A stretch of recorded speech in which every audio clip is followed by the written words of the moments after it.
The sky opened up without warning. In a matter of hours, entire villages were underwater. Homes collapsed. Roads vanished.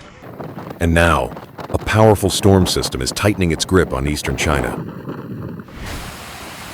Heavy rainfall has unleashed flash floods across parts of Shandong province in East China, disrupting communities and triggering large-scale emergency operations. The downpour, which peaked at over 360 millimeters in Laiwu district of Jinan city, sent walls of water rushing through low-lying areas, damaging homes and cutting off access to vital infrastructure.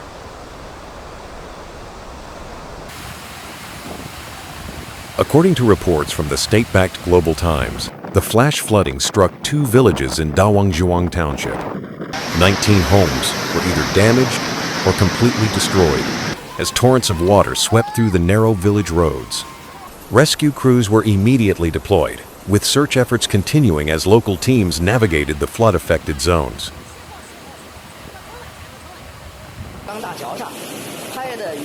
The flooding comes just as China activated its highest emergency alert in anticipation of Typhoon Wifa, a powerful storm system moving in from the South China Sea. The typhoon initially made landfall on Hailing Island before pushing further inland. Though it struck far from Shandong, its influence on regional weather patterns has been significant. Meteorologists are warning that heavy rain will continue for several days, affecting not only Shandong but also other parts of eastern and southern China. As cited by Reuters, local governments have been ordered to brace for more rainstorms and the associated risks such as landslides, sudden flooding, and urban waterlogging. Emergency response teams in Shandong have ramped up efforts to stabilize the hardest-hit communities. Efforts include clearing blocked roads, reinforcing embankments, and restoring damaged utility lines. Authorities are also coordinating with provincial and national agencies to distribute relief materials and set up temporary shelters for displaced residents.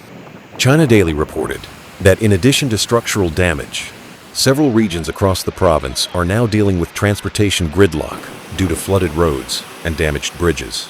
This has complicated efforts to deliver aid and evacuate residents from vulnerable zones.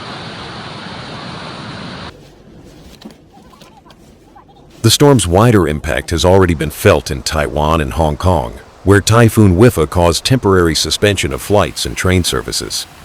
Landslides in southern coastal regions further disrupted transportation networks and forced evacuations in several districts. As the storm pushes northward, officials remain on high alert. Weather forecasters have warned that saturated ground could give way, increasing the risk of additional landslides and structural failures. Urban centers are particularly at risk of drainage overflow, especially in areas where the infrastructure is outdated or overburdened. In the meantime, the skies above Shandong remain heavy and uncertain. Drone footage aired on CCTV shows muddy floodwater flowing through farmland, carrying debris into nearby rivers. Emergency responders in waterproof suits are seen using inflatable boats to navigate submerged roads, ferrying people to safer areas. Disaster relief teams are also preparing for what comes after the rain, cleanup, disease prevention, and the rebuilding of homes and local infrastructure. Public health officials are already issuing warnings about potential outbreaks due to water contamination, especially in remote areas that remain cut off from water treatment facilities. Experts say this is part of a broader climate trend. We are seeing more frequent, intense rain events across China, said a spokesperson from the China Meteorological Administration, quoted by CNN Weather. The time between storms is shrinking, and the intensity is rising. The changing climate means typhoons like Wifa may become more destructive as they carry more moisture and linger longer over land. Combined with urban expansion into vulnerable zones, this leaves many communities increasingly exposed to disasters like flash floods and mudslides. As rain continues to fall across eastern China, residents remain cautious, watching the skies and hoping that the worst has passed. For now, recovery and rescue efforts press on, but all eyes are on the horizon, where more storm clouds gather.